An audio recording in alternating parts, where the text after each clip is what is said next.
بالله من الشيطان الرجيم بسم الله الرحمن الرحيم نحمده ونصلي على رسوله الكريم رب اشرح لي صدري ويسر لي أمري واحلل عقدة من لساني يفقهوا قولي رب اشرح لي صدري ويسر لي أمري واحلل عقدة من لساني يفقهوا قولي رب اشرح لي صدري ويسر لي أمري واحلل عقدة من لساني يفقهوا قولي اللهم صل على سيدنا محمد وعلى آله وصحبه سيدنا محمد معدن الجود والكرم منبع العلم والحلم والحكمة وبارك وصلي عليه وصلي على جميع الأنبياء والمرسلين وعلى كل ملائكة المقربين وعلى عبادك الصالحين برحمتك يا أرحم الراحمين.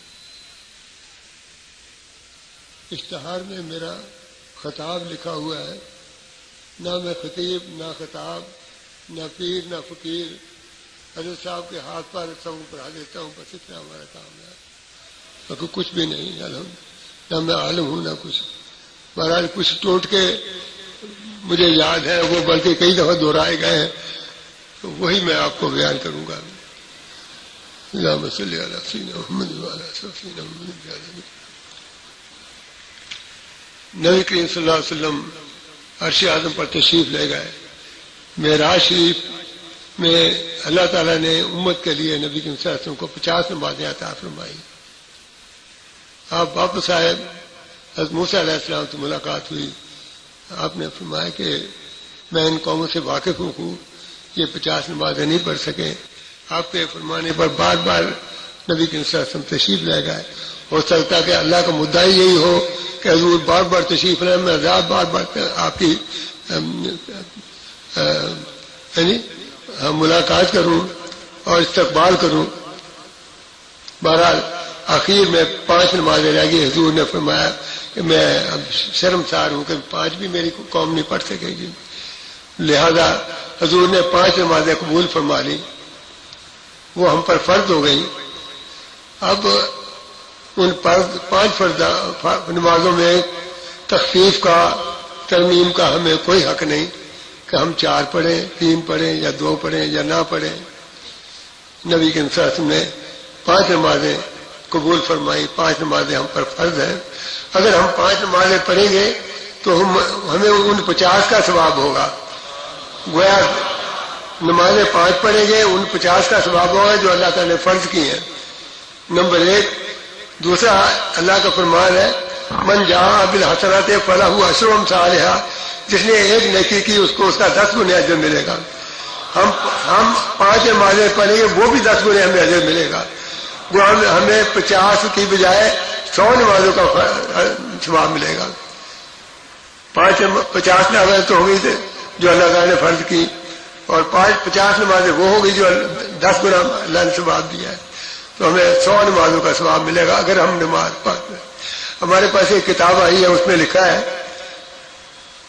تذکرۃ الواعظین کہ جو شخص 1 نماز چھوڑتا ہے اس کا وقت نکل جاتا ہے، وہ قضا کا ارادہ بھی نہیں کرتا، وہ کافر، مرتد، قابل قتل. مرتد وہ ہوتا ہے جو دین سے پھر جائے اور اس کی سزا قتل ہوتی ہے دین میں. کافر، مرتد، قابل قتل، نہ اس کے ساتھ بول چال، نہ وہ حضور کا امتی، اس کا کھانا پینا حرام، اس کی اولاد فاسق، اس کے منہ سے نور اٹھا لیا جائے گا، مرتے وقت زبان لڑکھڑا جائے گی اور کلمہ نصیب نہیں ہوگا، نہ اس کو دعا لگے نہ اس کو برکت ہو. مسلمان ہی نہیں تو وہ اس کو دعا کے لگے برکت کیا ہو. پھر دوبارہ سن لو،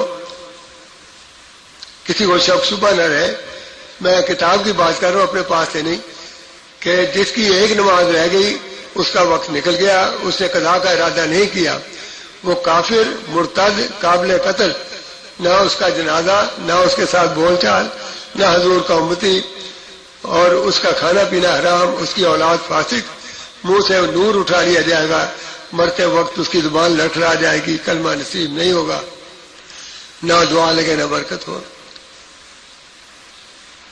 میرا خیال کتنے میرے بھائی ہیں جو 1 نماز بھی نہیں پڑھتے. اگر ان کو میرا یہ بیان کچھ اثر کرتا ہے، محسوس کرتے ہیں کہ ہم غلطی میں اور 5 نمازیں انشاءاللہ پڑھیں گے جماعت کے ساتھ پڑھیں گے. نماز فرض ہے، جماعت واجب ہے. واجب کا جو تارک ہوتا ہے وہ گناہگار ہوتا ہے. تو مجھے ایک دفعہ یقین دہانی کرائیں کہ ہم نے یہ بات سن لی اور ہم اس پر انشاءاللہ پابندی سے عمل پیرا ہوں گے. 5 نمازیں جماعت کے ساتھ پڑھیں گے، نماز کے ساتھ.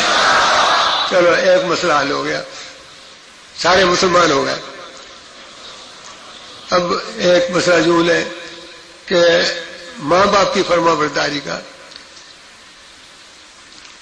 قرآن میں کہ ماں باپ کو اف تک نہ کہو، ان کو جھڑکو نہ، ان کے ساتھ نہایت نرم لہجے سے بات چیت کرو، ان کے لیے اپنی ذلت کی گود کشادہ کرو. کہو یا اللہ جس طرح انہوں نے مجھے بچپن میں پالا ان پر رحم فرما. قرآن میں جگہ جگہ ہے بالوالدین احسانا، ماں باپ کے ساتھ احسان کرو، نیکی کرو. ہمارے حضرت صاحب فرمایا کرتے 5 ماں باپ کے دل میں اللہ نے محبت دی ہے اولاد کی، اور اولاد کو محبت نہیں ہوتی، ان پر ان کی خدمت فرض کی ہے. اولاد کو اپنی اولاد سے محبت ہوتی ہے، ماں باپ سے نہیں ہوتی. اگر یہ وہ سوچ لیں کہ جیسے ہمیں اپنی اولاد سے محبت ہے، ہمارے ماں باپ کی بھی ہمارے ساتھ اسی طرح محبت ہے. جیسے ہم اپنی اولاد کی پرورش کرتے ہیں، کتنے ناز نخرے رکھتے ہیں، اسی طرح ہمارے ماں باپ نے بھی ہماری اسی طرح پرورش کی ہے. اگر یہ دماغ میں آ جائے تو پھر حقوق ادا ہو جاتے ہیں ماں باپ کے. پتہ ہی ہے نا ہم اپنی اولاد کو کس طرح پالتے ہیں، کیسے کیسے ناز نخرے برداشت کرتے ہیں. ہمارے ماں باپ نے اسی طرح ہمارے ساتھ کیا ہے. اب وہ ان کا جو بڑھاپا ہے، وہ بڑھاپا بالکل اسی بچپنے کی طرح ہوتا ہے جیسے ہمارے بچے ہیں. وہ بات بات پہ مطلب پریشان ہوتے ہیں، بات بات پہ گرم سرد ہوتے ہیں، تو ہم ان کو ایسے ہی سمجھے کہ یہ ہمارے بچے ہیں. ہم نے ان کی ہر بات جو اس کو برداشت کرنا ہے، ہر بات کی، تو ان کو ماں باپ کو اس طرح پالو جیسے اپنے بچوں کو پالتے ہو. پھر ان کے حق ادا ہو جائیں گے. صبح اٹھو، ان کی زیارت کرو، رات کو ان کے پاؤں دباؤ، ان کی تمام ضروریات پوری کرو جو ہم اپنی اولاد کی کرتے ہیں.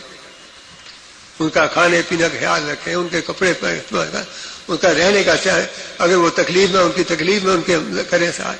جو جو ہمارے اولاد کے ہم کرتے ہیں اسی طرح ان کے ساتھ کریں. یہ میرا خیال ہے آپ کے دماغ میں شاید آ گئی ہو. ہم اپنے ماں باپ کے ساتھ انشاءاللہ اسی طرح سلوک کریں گے جیسے بتایا گیا ہے. کچھ واقعات میں کتاب میں لکھے ہوئے ہیں. حضرت موسیٰ علیہ السلام عرض کرتے یا اللہ مجھے کوئی ایسا بندہ دکھا جو میرے ساتھ جنت میں ہوگا. فرمایا فلاں کسائی. آپ اس کی شناخت پر تشریف لے جاتے ہیں، وہ دکان پہ بیٹھا ہوا ہے، گوشت بیچ رہا ہے، وہ پیسے زیادہ لیتا ہے، ڈنڈی مارتا ہے، کم دیتا ہے گوشت. آپ نے سوچا یہ جنت کا کیسے حقدار ہو سکتا ہے، کوئی اور ہوگا. آپ چلنے لگے، جبرائیل علیہ السلام آ گئے، نہیں یہی ہے. اللہ کا رنگ دیکھتے ہیں، آپ رک گئے. اسے نہیں پتا موسیٰ علیہ السلام کھڑے. اس نے دکان بند کی، کچھ گوشت لیا، ساتھ چلنے لگا. آپ نے فرمایا بھی اللہ کے بندے میں بھی چلوں؟ کہ ہاں جی تشریف لے چلے. لے جا کے بٹھایا، اجازت لے کے اپنا کام شروع کیا.